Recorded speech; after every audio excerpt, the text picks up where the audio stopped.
So often, folks in the church, they think about ministry. They got to have their ministry. But I was thinking, you know what the word means? It means serving. Your ministry is your service. And the saints are being equipped for the work of serving.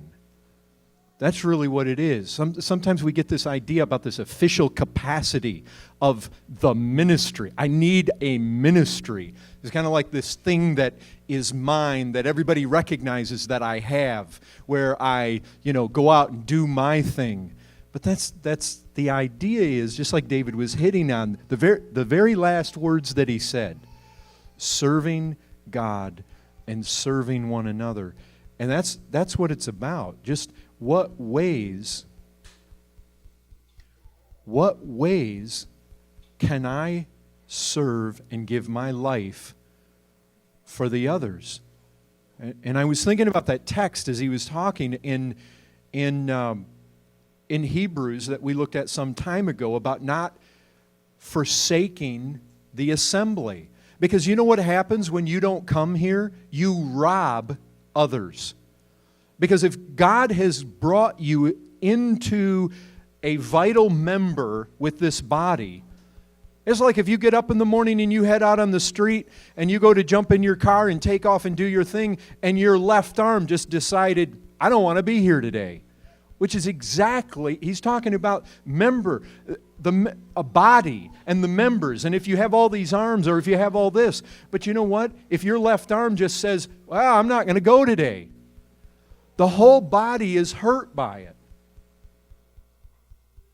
And so if you don't come, you actually are robbing the church. And that's a reality. That we help one another, we encourage one another.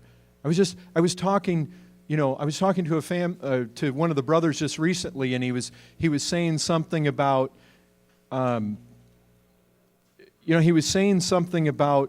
whether or not he should participate in a certain ministry of this church, because he wasn't certain if it was so profitable to him. And I said, but brother, the thing is, when you participate in that, you bring profit for others. You bring encouragement to others. It's not just about what we get. The whole idea of having your ministry is not having a soapbox to stand on. It's having your capacity in the church to wash others' feet. That's really what it's about. And so what it does is it ought to change the whole mindset behind not just what I get. Undoubtedly, we should be receiving. Because if we're going to grow, if we're going to be equipped, we are receiving. But we receive to give.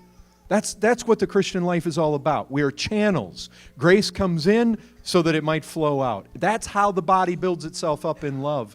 And remember the loving part. We build ourselves up in love. Well, the love comes in because I'm actually thinking about your needs and esteeming you beyond myself, so that when I don't feel well, or I got the sniffles, or I got this, or I got that, what I'm really thinking about is not just, oh, what about me? Well, I don't feel exactly good. But if I don't go there, how is that going to detract from others? And some of you might be led to believe, nobody misses me. But don't believe it. Don't believe it. There are ways that you help other people and you build the church in ways that you may not know. Like I can tell you that this is a simple thing. But through the years, just this little simple thing, Freddie Garza used to be vocal. I could hear his voice. Jonathan Sanguinetti would say little things like during the singing. Mark will often cry out in the middle of the singing. Little things like that. Or, or just that extra voice in the singing. I mean, what glory sometimes when the Spirit just fills.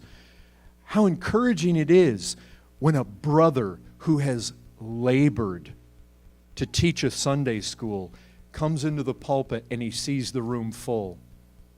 I mean, do you know what it's like for a man to study and he has the sheep in his mind. Remember, it's shepherding. There are sheep. There's a shepherd.